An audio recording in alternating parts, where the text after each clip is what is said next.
Morty, this was a mistake. Hey everyone, it's me, Aaron, and this is, I kid you not, the 4th time that I have tried to record a Kingdom Hearts 3 spoiler talk, because every single time that I start recording my feelings about Kingdom Hearts and its overall storyline, it always just turns into a big, jumbled, convoluted mess in which I just randomly jump from one topic onto the next. Which is appropriate considering that's kind of how I feel about the Kingdom Hearts storyline. I'm sorry, hold on, I'm getting too negative here. I want to come in here and clarify, I don't hate the Kingdom Hearts 3 storyline. I don't hate the story of Kingdom Hearts overall. As I said in our review of Kingdom Hearts, my feelings towards the Kingdom Hearts storyline is complicated, but that's exactly why I wanted to come in here and give my feelings on that story. Because I don't feel like it's bad. I don't really feel like it's good. I feel like it has a lot of good things in there, but I feel like a lot of the good things in there are kind of told in a bad way.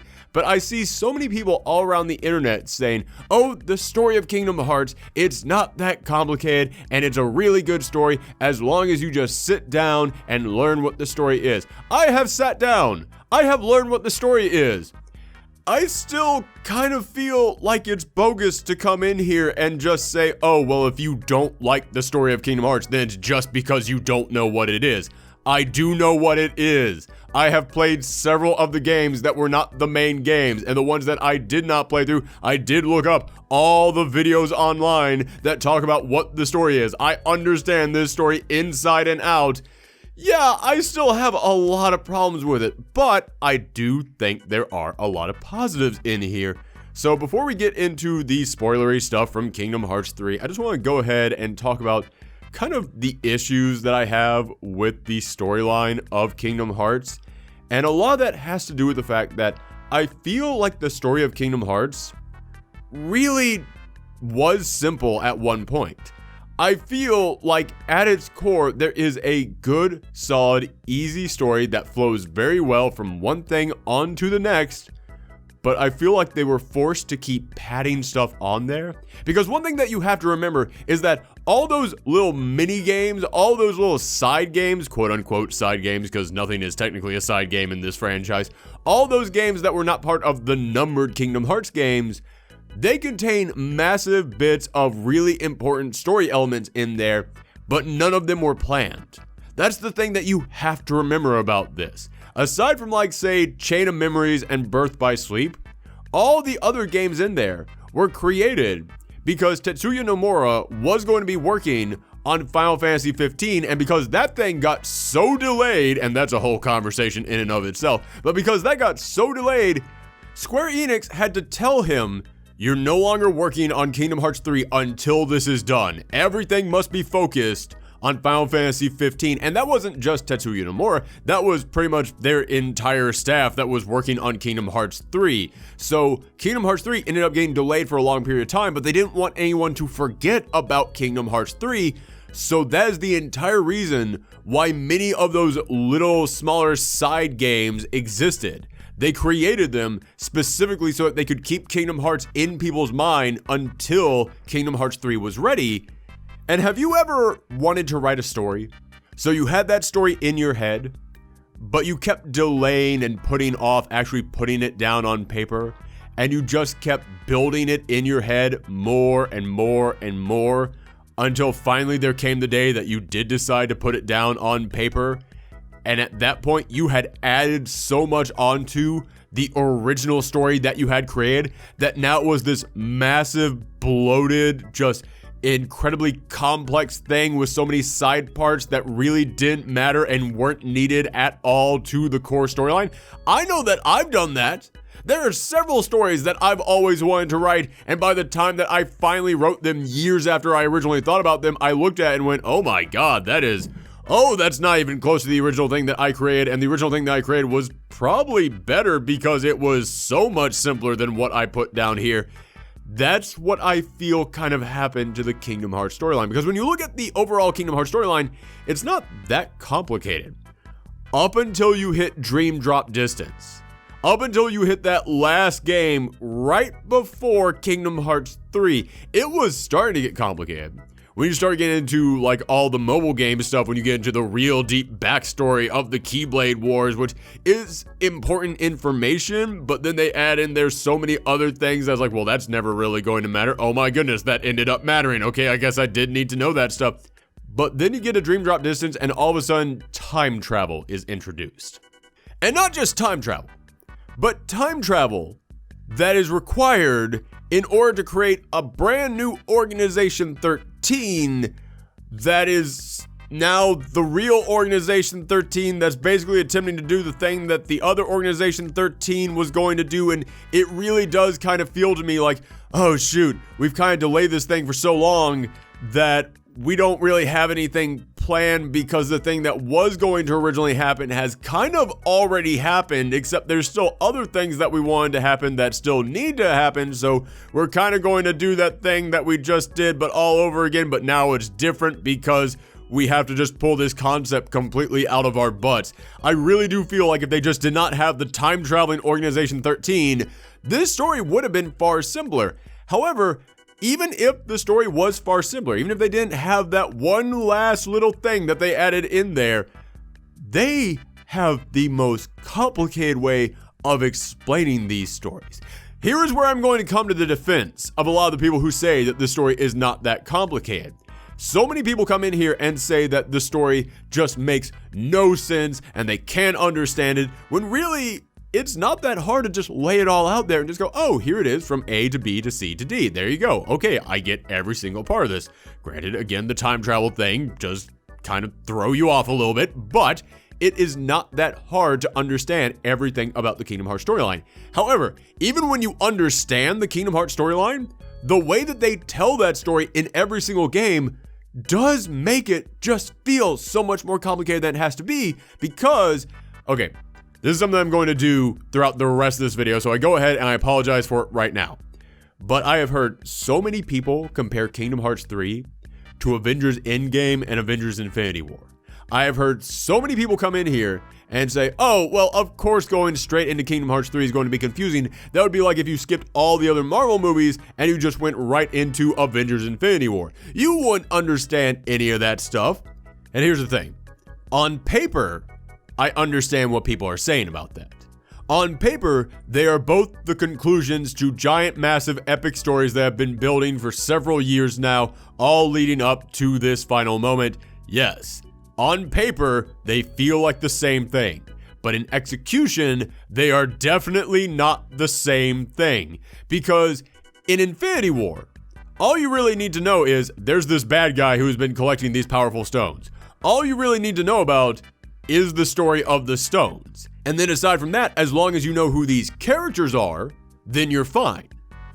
But in Kingdom Hearts, you need to not only know who these characters are, you need to know the individual storylines of every single one of these games, because in Infinity War, it's a bunch of characters coming together. In Kingdom Hearts, it's a bunch of storylines coming together. And I'm not saying that having a bunch of storylines stick around for years and years and years and all coming to a central focus point there at the end and continuing on from one chapter onto the next is bad storytelling. In fact, it's the exact opposite. It's really good storytelling. It's a soap opera. And you can all make fun of soap operas all you want, but the truth of the matter is they've been around for generations because it's storytelling that gets people hooked, that gets its fingers in someone and does not let go. So yeah, I applaud them for having storylines that continue.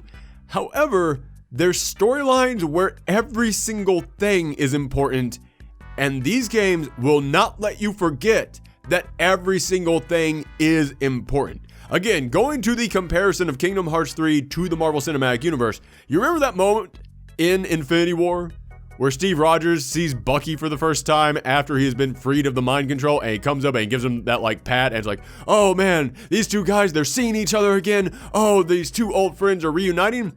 Great. That's all you needed. They did not have Steve Rogers go up to Bucky and go, Bucky, ever since that time that you fell out of that train and I thought you died, I didn't know if I would ever get you back. But then when I found you again as the Winter Soldier, you had been reprogrammed as Hydra. Yes, Cap, I remember that. And then do you remember when Zemo suddenly appeared? And then all of a sudden, Zemo would appear in Infinity War. And he would make a speech about, yes, I wasn't really gone. I was being held by S.H.I.E.L.D., but S.H.I.E.L.D. isn't a thing anymore. No, now I am here to reprogram Bucky and tell you this thing again. again, and then Zemo is there throughout the rest of the entire thing, just constantly talking in Winter Soldier's ear.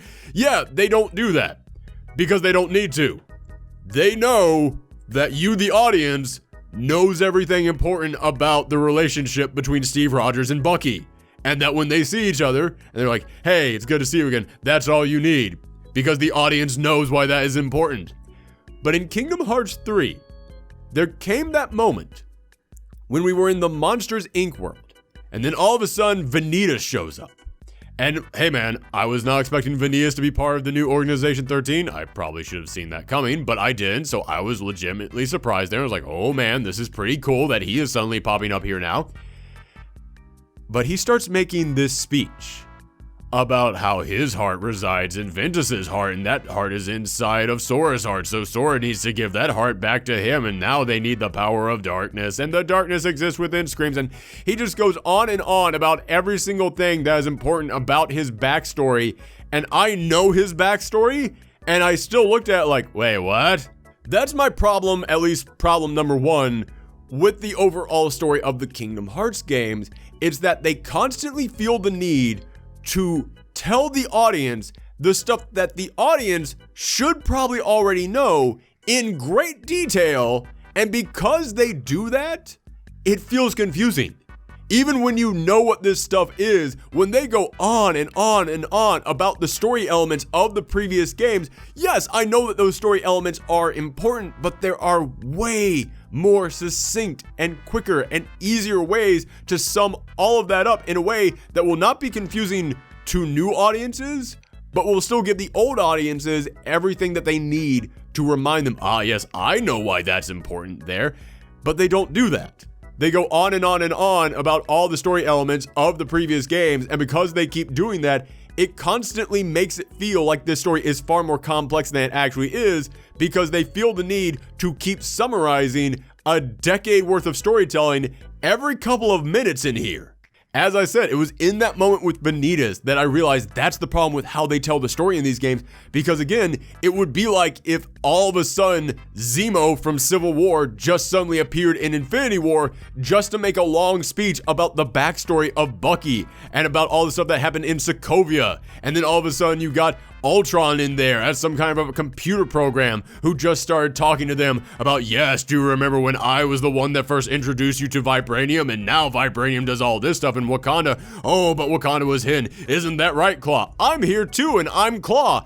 Yeah, they don't do that in Infinity War, because they realize they don't need to re-summarize 20 other movies in here, because it's not that important to the overall endpoint of this story. But if you understand all that stuff, then it actually does give you a bigger impact. But you can still kind of get an impact out of this just simply by knowing who these characters are.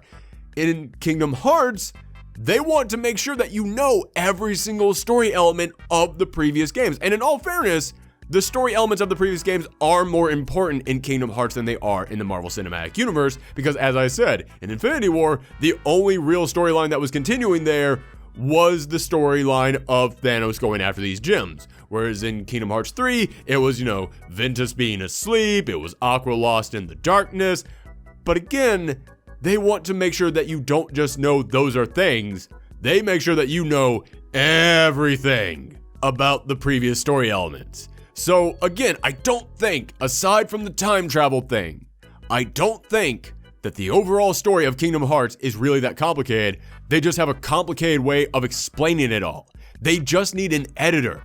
They need someone to come in here and really just look at the story that has been presented and go, hey, this is great, but you're not really telling it in the best way.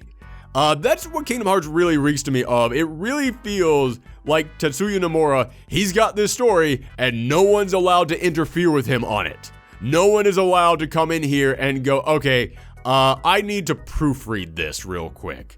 That's the feeling that I've always kind of gotten from the Kingdom Hearts game. Well, at least after Kingdom Hearts 2. Actually, no, you know what? Kingdom Hearts 2 is when it all really began. Because Kingdom Hearts 2 came in here and introduced story elements that not only did you need to pick up a Game Boy game in order to understand that nobody thought was going to be important because it seemed like it was just retreading the story from the first game, But then it came in here and it introduced things that you wouldn't even fully understand until years later when you played a DS game that was going to come out. That sentence that I just said sounds crazy, but no one was willing to come in there and say, yeah, that sounds crazy. They just let that thing fly.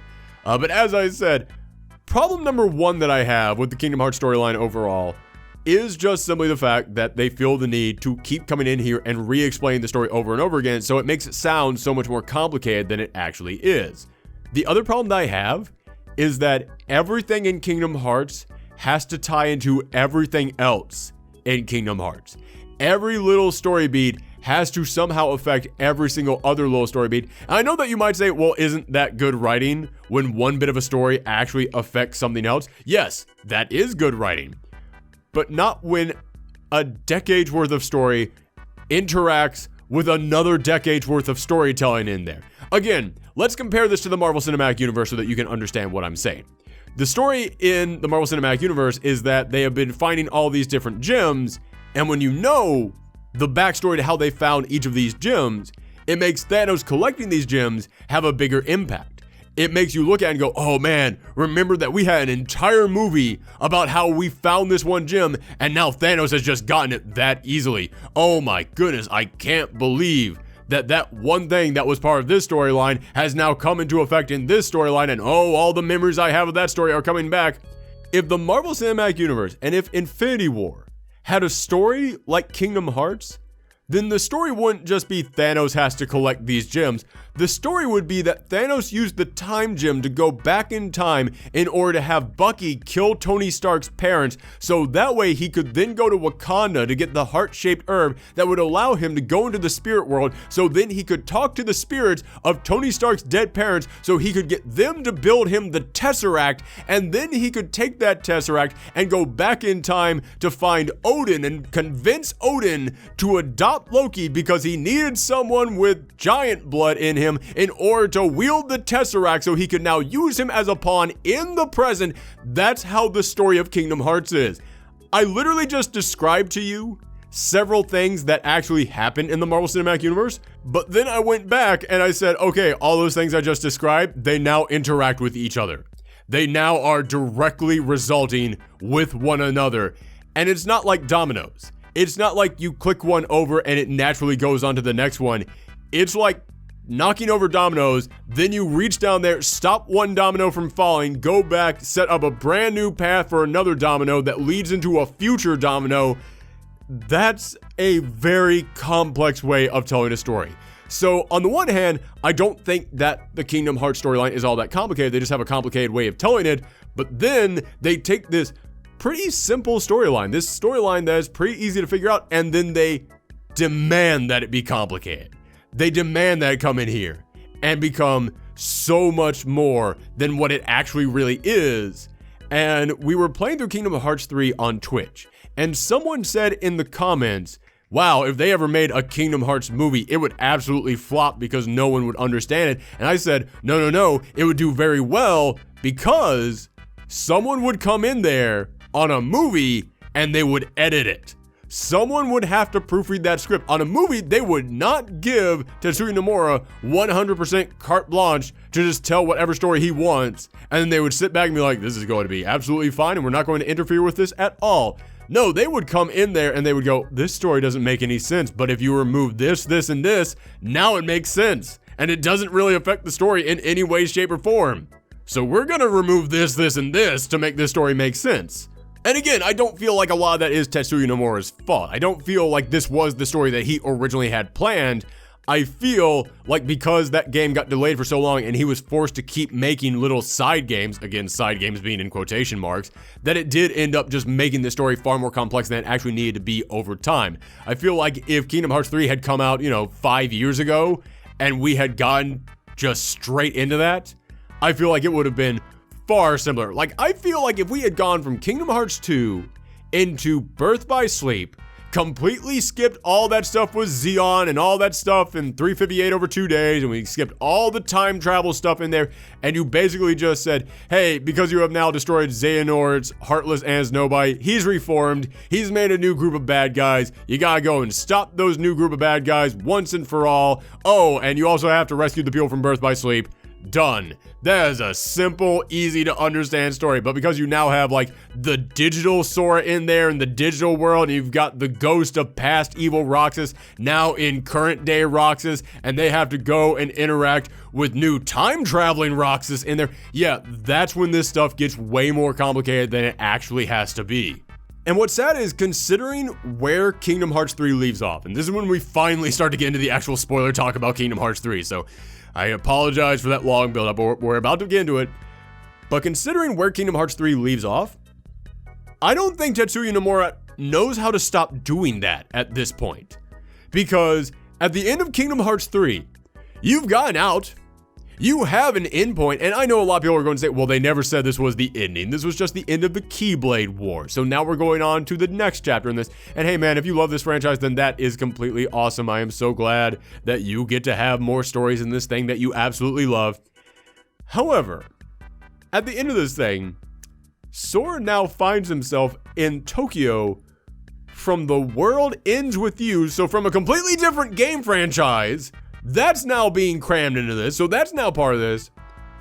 And we see in there that guy who was on the cover of the Ventus, whatever the hell that fake video game was. I'm sorry, I'm not even going to bother looking it up because this is just too crazy for me.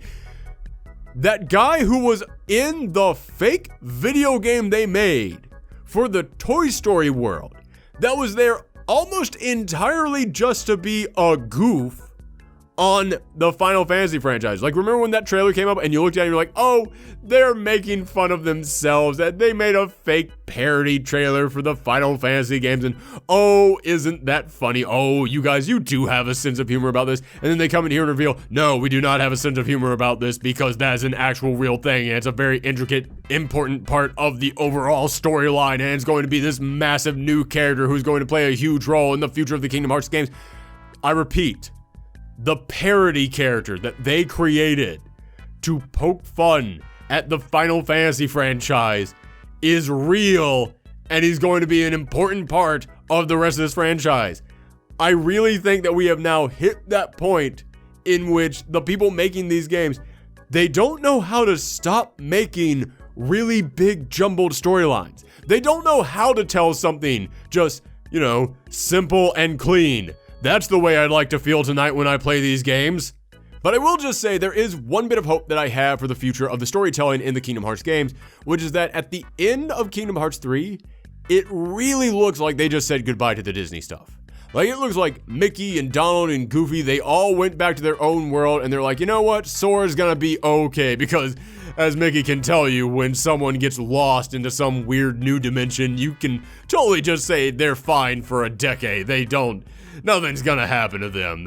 How weird is it that at the end of Kingdom Hearts 1, Mickey pops up and it's like, oh my goodness, it's Mickey Mouse, everyone, and of course he's going to be the strongest Keyblade wielder. Oh, that is such a good thing to do with Mickey, and it's so respectful to the legacy of Mickey Mouse and Disney. And then in Kingdom Hearts 3, they're just like, Mickey, you messed up. Mickey, how could you do that to Aqua? Shame on you, Mickey. Which is another reason why I kind of feel like they are just done with the Disney stuff, because not only did those characters all go back to their home world and basically say, well, you know, we're done now, and yeah, it's your guys' time, but also it really felt like Tetsuya Nomura was like, I just want to tell the story of Terra and Ventus and Aqua and Sora and Roxas, and and maybe not Kairi, but all the other characters, I just want to tell their story. Mickey, get out here. Mickey, you're not adding anything to this. So that kind of felt like it was a little bit of Tetsuya Nomura just letting some steam off on that one. But I really hope that we are done with the Disney stuff, because I feel like another way to make this story less complex is if you didn't have to cram the majority of the story into the final act of your game, because the entire time that I was going through the Disney worlds, I was like, none of this is important. I just want to see the final storyline. And it really does feel like we're just killing time here. I mean, there's even moments when they go to worlds and they say, why are we at this world? I don't know. Like, they couldn't even really fake a reason. So I'm hoping that we are just done with the Disney stuff, because I remember when this game franchise began, like, the original big appeal of it was you get to go from one Disney world to the next, and hey, if you're a big video game fan, it's Final Fantasy characters crossing over with Disney characters. Oh my goodness, that's a huge deal. And there's no Final Fantasy characters in here. And I heard a couple of people saying, yeah, you don't need the Final Fantasy characters. Originally, the Final Fantasy characters were a crutch. They used them because they were afraid that the original story of this was not going to sell. I got news for you. If that's true for the Final Fantasy characters, then it goes double for the Disney characters. I think the Disney characters were absolutely a crutch in this game. I think it was here just so that way they could turn to audiences and say, hey, Toy Story, Frozen, they're all here. You like those things? They're in this game now. But I feel like at this point, there are enough people out there who are invested in the overall story of the Kingdom Hearts games themselves that you don't really need the Disney characters in here.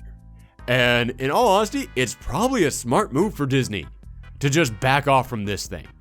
Because I don't know if Disney even understands what's going on with Kingdom Hearts themselves. You constantly hear people talking about how Disney is so controlling of their franchises and they have so much oversight whenever any of their characters are used.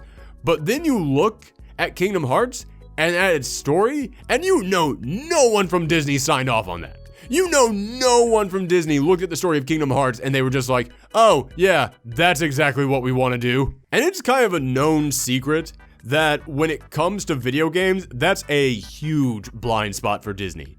Disney, for years, has kind of proven, yeah, they don't know what's going on with video games. And when it comes to how people use their video game properties, they really do just kind of hand them off to people and go, here, do the thing that you want. Like, they think that EA is doing a good job with the Star Wars games. You can only think that if you don't pay any attention to what EA is doing with the Star Wars games. The only thing that Disney has ever really done that I can point at and say, yes, that is where they meddled in a video game, was in Marvel vs. Capcom Infinite when they came in there and said, don't use the X-Men. But that's really it. So yeah, Disney really does not care about their video game properties. So I kind of hope that in the future Kingdom Hearts games, they just back the fudge off.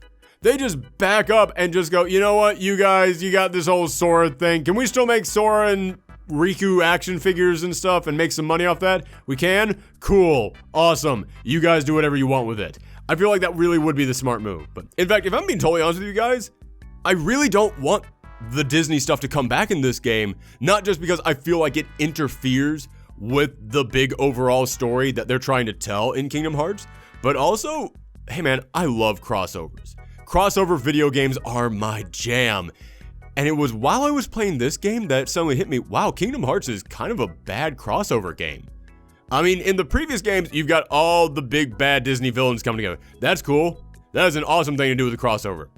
And they never really did anything quite like that since then. I mean, you'd have Disney characters interacting with the Kingdom Hearts characters, but that's not really a crossover because the whole point of the Kingdom Hearts thing is to cross over with the Disney characters. So yeah, that doesn't really count. Like for example, there came a moment in here when Remy pops up, and Remy is working at the bistro that is owned by Uncle Scrooge. That is actually a good bit of crossover, and I was applying this game for that. But there's like nothing else in this game, and that is like a very small mini game within this. So yeah, it was really kind of disappointing to me that they never really got creative with this. I mean, you heard all the jokes that people would make about how Tangled looks just like Frozen. I know that I'm referring to these characters by their movie titles, but you know what I mean, that Rapunzel looked just like the sisters from Frozen, and there's all these theories going around that they're actually cousins, that they exist within the same shared Disney cinematic universe. How great would it be if at some point Rapunzel actually did get to meet them and was like, oh hey, you look familiar. Just some kind of a joke like that. Just little tiny crossover things like that, I think would be great. But no, we don't really get anything like that. In fact, speaking of Remy and the mini games in there and how Remy is working at this bistro for Uncle Scrooge, what if you had a thing in here in which he was trying to work at the bistro, but he had to prove himself, so you had to go through this menu and knock all these things off this menu so that he could then eventually get promoted higher and higher and higher in the kitchen. And let's say that the head chef of the kitchen is the chef from The Little Mermaid, the one who kept wanting to cook Sebastian. And you have to prove yourself to him because he doesn't want a rat working inside of his kitchen. But then eventually, Remy ends up getting promoted, and if you get all the minigames correct, that guy ends up getting fired, and Remy is now in charge of the kitchen in there. Just something to combine different Disney elements in here to make it actually feel like a crossover. Actually, you know what would be great? What would have been the thing that would blow my mind? If they could have kept the Final Fantasy elements in here. What if the head chef at the restaurant was Ignis from Final Fantasy 15? And that way, every single time that you got a perfect score on a recipe, he would just come in and go, "That's it! I've discovered a new recipe." And then all of a sudden, brand new options would pop up on the things that Remy can cook. You know, just little things like that. There's things in here that you could have done to make this an interesting crossover, but instead it's, we are in this Disney world. Now we are in this Disney world. Now we are in this Disney world. Just come on, man. Just do something with it in here. It really, whenever you see a crossover game just not really do anything with the characters other than, hey, it's this character, it always kind of bums me out. And yeah, as I was playing through this game, it kind of hit me. Not since the first Kingdom Hearts game have they really done anything with the crossover element of this. Okay, let's actually get into talking about some of the spoilery stuff that happens in Kingdom Hearts 3. And I feel like a lot of this stuff all really does come here at the end, but I'm going to start off with the thing that kind of bugged me the most. Kairi. I have been hearing people say for years that Kairi is useless, that there is no point to Kairi. Kairi adds nothing to this franchise. I always liked Kairi. When I was younger and I was playing these games, I was like, oh man, Kairi and Sora, they're so sweet together. They're so nice together. And then in Kingdom Hearts 2, when Kairi was like, no, I'm going to go in there and I'm going to fight too. Oh my goodness, I love that moment. I was so happy at that. And wow, this game did her dirty. This game did her wrong. It is insulting to Kairi fans out there, what they do with her in this game. And I actually burst out laughing when it got to what they did with Kairi, because I went, that is so stupid and so insulting to fans. I cannot believe that they actually did that, but they actually did that. Kairi comes in there and he says, now it's my time to fight for you, Sora. They should have just paused on that moment and had the narrator from Arrested Development come in here and go, it was not her time to fight. And it really honestly drove me nuts that we kept cutting back and forth to their hyperbolic time chamber or whatever it was that they were training in, and we never saw any of their training. Like, there's a moment in there in which they said, tomorrow we fight in the arena. Are you ready for that? Oh, that would be a cool thing to see. Not only do we not see the fight, we don't even see the arena. We don't even know what they're talking about. As far as I know, all their training takes place on that one ledge in the forest that they are constantly looking out over. Was that their training? Was it like meditation to get in touch with their inner selves or something? Was that what the big tournament was that they had to fight in the arena? Was it just constant meditating back and forth at each other? I thought that what they did with Kairi was awful in this game. And it feels very disrespectful to all the fans out there, but this is kind of a thought that I've had for a while. I've always kind of wondered if Tetsuya Nomura, I really hate making an accusation like this, but I've always kind of wondered if Tetsuya Nomura has, like, you know, maybe a problem with female characters. Because not only does Kairi get the shortest end of the stick in this game, but it always kind of drove me nuts that in Organization 13, an organization with 13 members, there's literally only one female member. And then they create another female member for it, but it's only because they basically need their version of Kairi in there, and she really just exists to be a tool. She is literally created to be a worse version of Roxas, so she's really just there to be a thing that Roxas can kind of be tormented over. So I kind of had a big problem with what they did with her, and then like I said, there's literally only one other female member of Organization 13, and I know a lot of people are going to go, but what about Aqua? Aqua! She's a great character. Yes, Aqua's really good, but they don't really do that much with her. I know people are going to disagree with me on this one, but yes, she saves Terra. But, you know, she kind of saves Terra at the expense of her own life, so it's not even like she really gets the big hero moment. She gets the big sad self-sacrifice moment, which, I mean, yeah, that's not bad, but it's not really that great either, and Then she basically just chills out in darkness forever, and then she turns evil, which, by the way, can we just go ahead and talk about the fact that they advertised in this game that, oh my goodness, Aqua has turned to the dark side. Can you believe that? Can you believe that Aqua has turned evil? That lasts for 5 goddamn minutes, including the cutscene. That is such a cop-out. That is such fake hype there. That is such a fake teaser that they put into this. I don't even feel like we should be discussing that she turns evil in this game, because it lasts for such a short amount of time that it really is not important at all. You could take that out of here completely and it would not affect anything in here at all.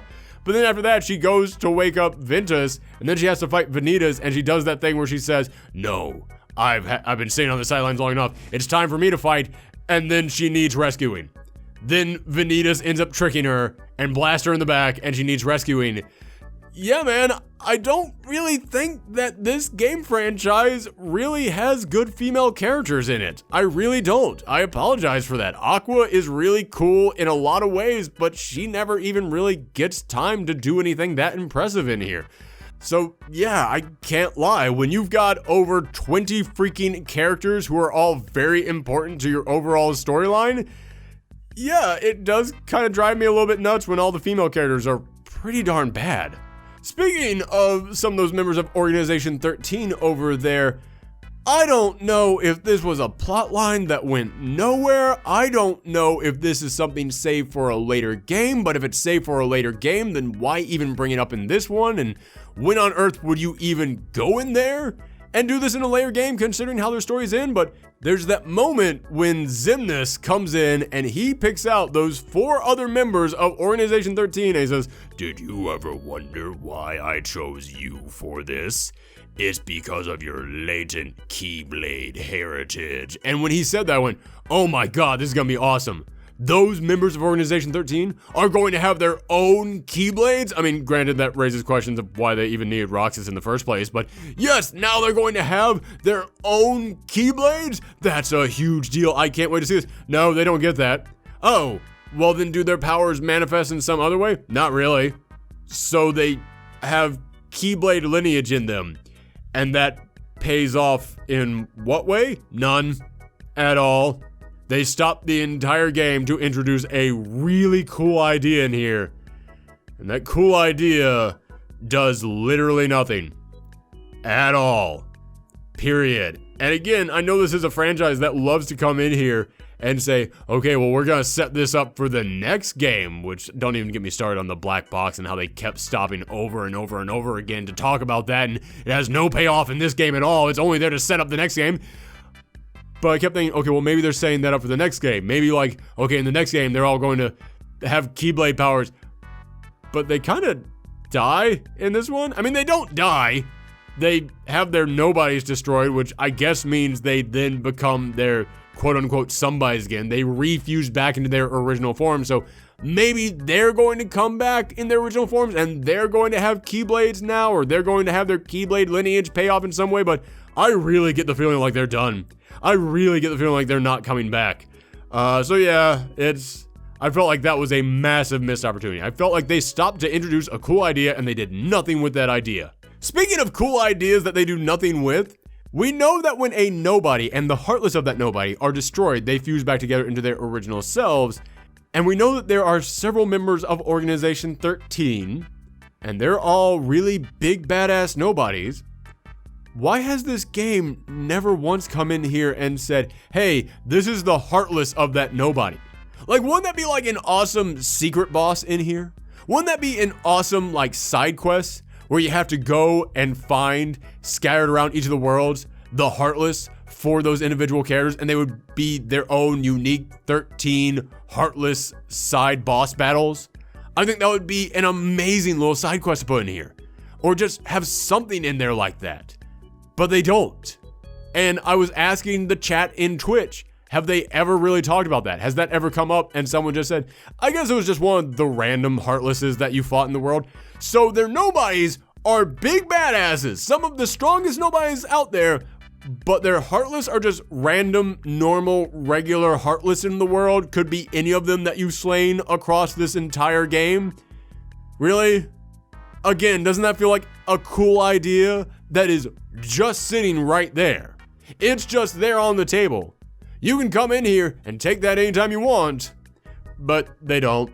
They don't really do anything with that.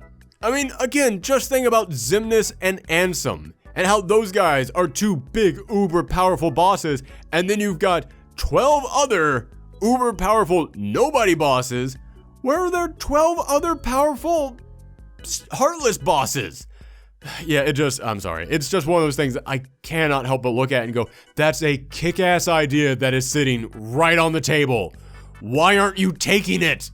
Also, am I the only person who is bothered by the fact that so many members of this new Organization 13 aren't just characters from the previous games? Like, they didn't stop to come in here and try and create some new characters for this, but I understand it's, it's supposed to be all the bad guys from the previous games all coming together, so I'm not going to be that mad about it. But it bugs me so much that so many members that were chosen for the new Organization 13 are members who just are openly traitors. I mean, there's so many characters who are like, hey, do you want to start a coup again? Do you want to rebel again? Do you want to try and take down Xemnas again? Why were you chosen? Why in God's name were you chosen for this team? Because we have time travel. We know this is stuff that you like to do. In fact, when they got Zion in there, or Zion, I'm sorry, I always pronounce her name differently every single time. But when she popped up, I just looked at her and went, why did you think this was going to work? Why did you think that she would not turn on you again? Why did you think that this was all going to just work out hunky-dory for you? It almost feels like it's not really even important who was part of Organization 13, as long as you just got people to fight. In fact, wait, hold on. It just hit me. It just hit me as I am recording this. You want to know what would have been an awesome thing to do with the real Organization 13? You could have taken those two problems that I had, that so many members of the real Organization 13 are just the same members from the past Organization 13, and this idea that there are heartless versions of these nobodies out there that we never get to see, and you could mix those two problems together to make it a positive. Because as I said, I understand why we need previous members of Organization 13 in there in order to give this Organization 13 a feeling of an impact, because you can't come in here at the very end and just introduce brand new characters. No, you want the story to harken back to previous elements of the story. I understand that completely. That makes absolute sense to me. But what if they just had the members of the real Organization 13 be the heartless versions of some of the nobodies who were in the previous Organization 13? Then you would still get that callback to the previous games, but you could come in here and go, I may seem like a new character, but yes, you remember certain things about me that will bring up feelings in the viewers as they think back to the time that you fought my nobody version, so that way, from a storytelling point of view, it still has an impact on the players, but we're not just retreading water. We're not just going back to the same thing that we did in a previous game. This is something new, and it is a part of these characters that you never really got to see, but it's still part of these characters, so you still get that emotional impact out of it. Okay, at this point, I'm just writing fanfic, so I'm going to go ahead and skip on. Let's just move on to the next part of this. Okay. I know that I have been overly negative so far, but I want to come in here and assure you guys there are big moments in Kingdom Hearts 3 that I absolutely loved. So let's go ahead and get into some of those right now. First one that is coming to my mind was when Riku was in the Dark World and he was fighting against Dark Aqua, and then it just popped up and said Sora. When that button just popped up and said Sora, I lost my mind at that. I think that you pressing a button to summon in your buddy to save the day, that is one of the best scenes in this entire game. And before I got to that moment, I saw someone post that picture on Twitter of the hand coming down to slap a button, and it just said Kingdom Hearts spoilers without context, and the hand said Riku, and the button said Sora. And when I got to that moment, I just went, oh, I finally get that reference. I was so happy with myself. But yes, that is a great moment. And even though I do have problems with the fact that Aqua basically did that thing that so many people do with strong female characters, where they don't know how to write a strong female character, where they have them say, I don't need anyone to rescue me. 5 seconds later, help, I've been shot down and I need someone to rescue me. Yes, I have a big problem that they decided to treat Aqua like that. However, that is still a badass moment when she steps up there against Vanitas and says, I'm going to go in there one-on-one and take this guy on. That's really awesome. That was a great moment in there. When all the 7 Keyblade wielders were all together, I love that Axel, which by the way, the fact that he went back and forth between Axel and Lee. Again, we were streaming this on Twitch, and I literally asked the question, why is he still dressed like he's a member of Organization 13? And then someone in the chat said, for people like me who are confused as to why he's called Axel and Lee back and forth. And then literally the next line of dialogue from him was, hey, could you call me Axel instead? It was the best time reaction we've had of anything we've ever done on Twitch. But I love that when he arrives there, he has no idea what's going on, which that's one thing that I will give this game. This game realized a lot of people are not going to know what's going on, including characters within the game itself. And I always kind of appreciated that. I always kind of enjoyed that. Except in the Pirates world, where again, it really just felt like they didn't want to do any of this. They didn't want to have a Pirates game in here. They just wanted to tell the story of the Heartless and the Keyblade wielders in the Organization 13, and they just weren't allowed to do it. Here's another thing that I kind of like in this game. It's something that I like it on paper, but I feel like the execution again is kind of flawed. I like that Vexen pops up. And Vexen joins Organization 13 again, the true Organization 13, I should say. And it's very clear that he's turned to the dark side because, yes, I just need my research. But then he betrays the true Organization 13 because he's still loyal to Ansem, and it's revealed that, oh yeah, all that acting like he was evil, that's exactly what it was. It was acting, and he did this to try and make up for the sins of his past. That's a great story. That is a great character arc in there. That is a wonderful thing to do, and it really makes you feel for that character. Like in those moments where he is actually talking to Ansem, man, you feel so much for that character. But then the conclusion to his storyline is mostly off screen. Like, if you go back through the world after you have beaten the game, you can find extra challenges in there, and if you beat those challenges, then you get notes from him that talk about everything that's happened. But yeah, that's not really a satisfying conclusion to his story. And I kept thinking, okay, he infiltrated the true Organization 13, so he could steal this replica body, so that way they could get Roxas back, and they could help out Ansem the Wise, which, by the way, why did they even get Ansem the Wise for Organization 13? Was he actually part of Organization 13? I mean, if there's anybody who you can't trust, it's the guy who was never even evil to begin with. But I don't know, that's a whole other thing there. But he gets this replica, he has Dimix take the replica there because Dimix is so stupid that they know that nobody would ever suspect that he was betraying them, which that was actually smart. That was good storytelling right there. That was a really smart move on that part. But I didn't feel like we actually got really any kind of conclusion to that storyline. I mean, yes, we got Roxas back. So the replica body they gave him for Roxas, that had a payoff. We saw what happened with that. And then at the very end, when you're seeing where everyone is now, you see that Vexen is working alongside Ansem again. So yay, he's working with him once again. However, this guy is inside of Organization 13. And he is a traitor to Organization 13, which again brings me back to the whole, why are you laying so many traitors into Organization 13? But he's inside Organization 13, and he's stealing this very important thing. Doesn't it feel like there is a whole scene that is just missing there? A whole scene of, okay, well, did you have to escape Organization 13? Did they catch you for that? Was there the moment where it looked like they might catch you, but you were able to escape? Like, where was that moment where Xemnas was walking around going, there's a replica body missing from the lab. Who might know something about that? And then there's the escape sequence in which they have to leave the organization.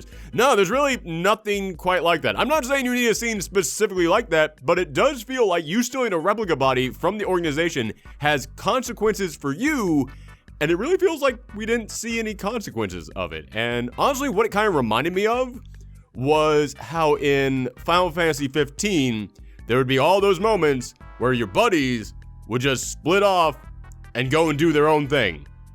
And you wouldn't even see that. And then they would just come back and something would be different now. But, you know, if you want to know about that, you gotta pay for the DLC. All that stuff gets explained in the DLC. And yeah, that just felt like lazy storytelling to me. I'm not saying that we're getting a Dimmix and Vixen, Vixen? That's not right. I'm not saying that we're going to get a DLC of the two of them having to escape Organization 13, but it does feel like how the story was told in 15, where there were chunks of important story elements just kind of missing. So yeah, that kind of did bug me. I do like what they did with this character, I just felt like they kind of left out an important scene here or there about it. But okay, racing through this, I love the idea that the stuff from the mobile game paid off the way it did. I have talked a lot in here about how this game has a bad way of talking about its continuity. This game has a bad way of talking about the previous story elements. And I compared it to the Marvel Cinematic Universe about how you know this important stuff, so you don't need people to come in here and explain the backstory of every character whenever a character pops up. You just need like that one little moment in there that makes you go, aha, everything about your backstory. I instantly felt that now. The way that the stuff from the mobile game comes in, when all of a sudden that guy who, I don't even remember his name, but that one character with the neckerchief, when he pops up in that little like dream moment that Sora has and goes, hey, you need some help? And then all the Keyblades from the previous Keyblade Masters come in and you're soaring on that and you're fighting with those. And then you just see the names of everyone who played the game before popping up as your attacks. That is amazing. That is one of the best moments in this entire freaking game, and it's exactly how you should do a moment like that. That is exactly how you take something from a previous game and have it pay off in a big, big way. I have nothing more to add to that other than that is what I'm talking about in here. When I talk about how you should take stuff from the previous games to have them pay off, that is perfect. A number one example right there. That was done incredibly well. Another thing that's done incredibly well, how Terra comes back. The revelation that that big Stan persona shadow monster that Ansem has always been using, remember Ansem the Heartless, not Ansem the Wise, that he's always been using, that was Terra, that was his energy. That's actually a theory that a lot of people have had online, which by the way, again, I didn't just look up the story stuff in here, I looked up all the theories, I looked up term papers people wrote on this thing. Yeah, I did my research going into this game to make sure that I was not lost at all. And when it's revealed that all along has been the spirit of Terra, who has basically been enchained, it was basically him just struggling to break free, but he was under Ansem's control. And then the moment comes when he finally breaks free. Yeah, man, there's nothing in there that I look at and go, well, that can't possibly be real. No, totally, everything in there works out. Absolutely makes sense to me. I get this. That is all just absolutely fine. It fits. And the moment of him breaking free is a huge moment. It was built up to. It's at the exact right time. The payoff is great. So that is a wonderful moment in this game. And I do feel like at the end of this game, aside from Kairi just being taken out like that, I think there are a lot of other great moments there at the very end of this game. Like, yeah, the stuff with Shadow, Evil, Past, Memory, Riku being in normal Riku, and then you having past Riku time traveling in a replica by here. It gets confusing. However, what they ended up doing with that, having the memory that normal Riku had been carrying with him of his past evil self being the one that comes out to take out the actual evil past self.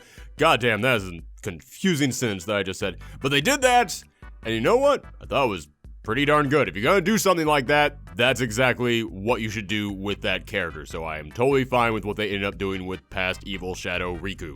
Another great moment was when Yin Sid joined the battle. I can't say join the battle with any character and not think of Smash Bros. Now. That has just completely ruined that phrase for me. But yeah, we have known this entire time that this guy was extremely powerful. We knew he was the guy training all these other Keyblade Masters, so of course he had to be really strong, but he just sat there in his chair the entire time. And I am a sucker for whenever you have a super powerful character who does nothing finally do something. Like, I know that as a trope. I know that's something we see happen a lot, but it's a trope for a reason because it works. Yeah, when he popped up there, it was great, but what made it especially impactful was the fact that Donald and Goofy decided to stay behind and fight alongside him, because those were kind of like the two outcasts. I mean, they were your friends, they were with you this entire ride, but they weren't Keyblade Masters. So, you know, they couldn't really fight on the same level as everyone else. But here they were, fighting to let you guys, the Keyblade Masters, the chosen ones, go out there and do what you had to do alongside their boss, alongside the guy who they had been working under this entire time. But again, you always kind of knew that they were like the goofballs because they didn't have Keyblades, but now they were proving themselves right next to Yin Sid. That was a huge moment, and it was done perfectly. That was the exact right time for him to come in. It was exactly what they should have done with him. I did also really enjoy that final battle, even though I will admit I thought it was kind of a spike in difficulty, because for that final battle, you do need to know how to parry, and you don't have to know how to parry at any other moment in this entire game. I never once parried in this entire game until the very final battle. And as soon as I realized, oh, right, that's the thing I have to do, it wasn't that bad. But I was getting enraged at the end because I had no idea what I was supposed to do. I was like, oh, right, that mechanic I haven't used in this entire game. Now I have to use it. Okay, well, I guess that one's on me. But I did enjoy all the final battle moments. Again, no matter what problems I have with the Kingdom Hearts storyline, when this game wants to have big, epic, flashy battles in there, they know how to do big, epic, flashy battles right. They know exactly how to do that. So yeah, I really enjoyed visually the final battle. However, one final thing to come in here and say. I hate the motivation for Xehanort. I hate his motivation. His motivation that, no, I wasn't bad this whole time. I just wanted to see the Keyblade brought back together so that way I could remake the world because I wanted to make a better world. And not like better as in, oh, it's all ruled by me because I'm evil, but no, like, no, I was really good and I feel like this was the only way to make a better world. I hated that. This is a guy who has manipulated our friends, brainwashed a couple of them, has led so much destruction with his evil organization. He killed his best friend, has been our thorn in our side for so many games, and then at the very tail end of his story, they come in here and just go, no, you don't understand. I was the good guy in all of this. Listen, it's all just a big misunderstanding. That's the thing that's very common, I've noticed, for the big bad guys in a lot of Japanese properties out there. I'm wondering if that's just like part of Japanese culture when it comes to storytelling, is that no, the big bad guy does really need some kind of a revelation that he was actually being good this whole time. Like for example, I remember Naruto. I used to watch Naruto. Orochimaru, who was just this evil mad scientist who just manipulated and tortured and experimented on and killed so many people.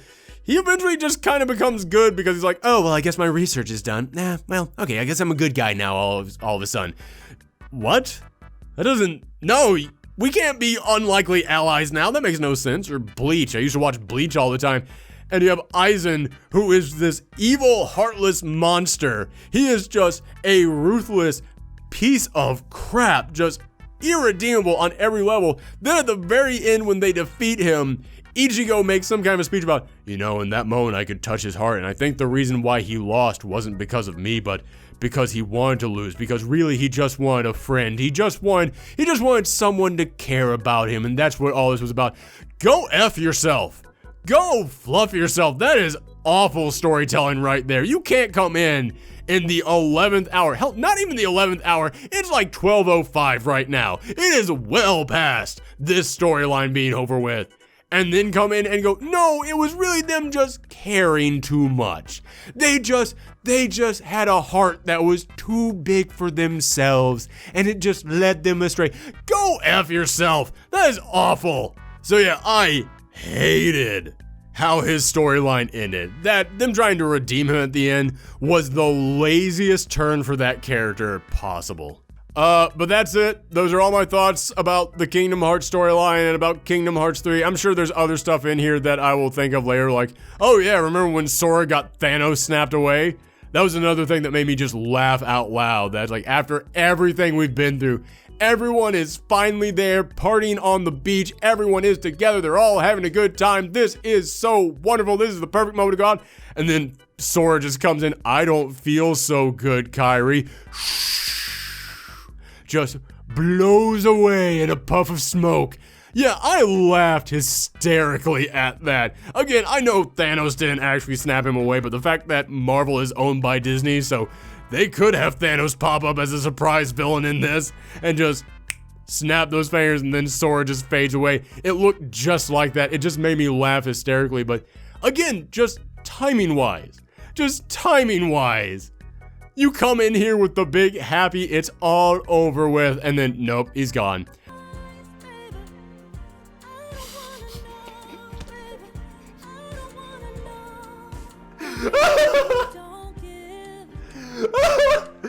Oh, get the f out.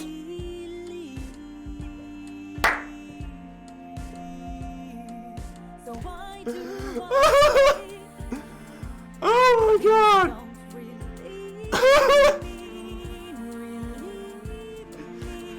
I guess I died off screen somewhere. 15 years and all this crazy mess of a story and all these side games and all this other crap, all leading up to Sora just, well, I guess Thanos snapped me away. Yeah, that just drove me nuts. And it was all for Kairi, who again, listen, this game doesn't even care about Kairi. Kairi is just an object in this game. I hate saying that because, as I said, when I was a kid, or at least, okay, I wasn't a kid, but I was younger. When I was younger and I was playing these games, I loved Kairi. I thought Kairi was a great character, and I couldn't wait to see her actually pay off. And no, this game does not want her to pay off. This game literally treats her as a thing that Sora just has to go and get. That is it. That's all she does in this. I mean, yes, she brings Sora back from the darkness because she thought about him. Let's be real, that should have been Riku. It should have been Riku who did that. But okay. That's it. Those are all my thoughts about this. This was, as jumbled and messy as this was, trust me, this was the best version of this that I've done. So that's it. I'm not coming in here and recording this a fifth time. Let me know all your thoughts on Kingdom Hearts and the storyline down below. Again, I know Kingdom Hearts has a lot of fans out there, and if you guys enjoy this, great. I hope that nothing I said takes away any enjoyment that you had. The fact that I have problems with this, again, I don't hate this. I just have problems with it. And I do feel like there's a lot of people out there who really just feel like none of the problems matter in this. And for them, it doesn't. And you know what? That's fine. That is their experience playing this game, and that's the great thing about games. Everyone is going to have a different experience playing a game. It's going to mean something different to everyone out there. So if this game is perfect to you, if you connect with all the characters, if you think that everything in here was done right, wonderful. I am not going to come in here and say that you're wrong. I'm not going to come in here and disagree with you on this. I'm not going to try and take anything away from you because that is what this game meant to you, and I'm glad that you have that. But I don't have that, and I feel like there's a lot of people out there who say, well, if you don't have what I have about this game, it's just because you don't understand it. I understand it, I don't have it. I don't have the thing for this game that a lot of people out there have. So I felt like it was kind of important for at least somebody who does know this storyline to come in here and say, yeah, we're not all going to love it. And we are going to have problems, and I need to get those problems out. But that's it. That was our spoiler talk for Kingdom Hearts 3. Let me know in the comments down below your thoughts on this, but also, what other future games do you want us to do spoiler talks on? There's Devil May Cry 5, there's Sekiro. If you want us to do spoiler talks for any of those things, Mortal Kombat 11 is coming up, and it's always going to have its big, crazy story mode in there. So if you want us to do spoiler talks for any of that stuff, let us know down below. But you can always follow me on Twitter at Thorgi's Arcade or my personal account, Professor Thorgi. And you can find me on Twitch at Professor Thorgi. Thanks for tuning in, everyone. Come back next time. Bye.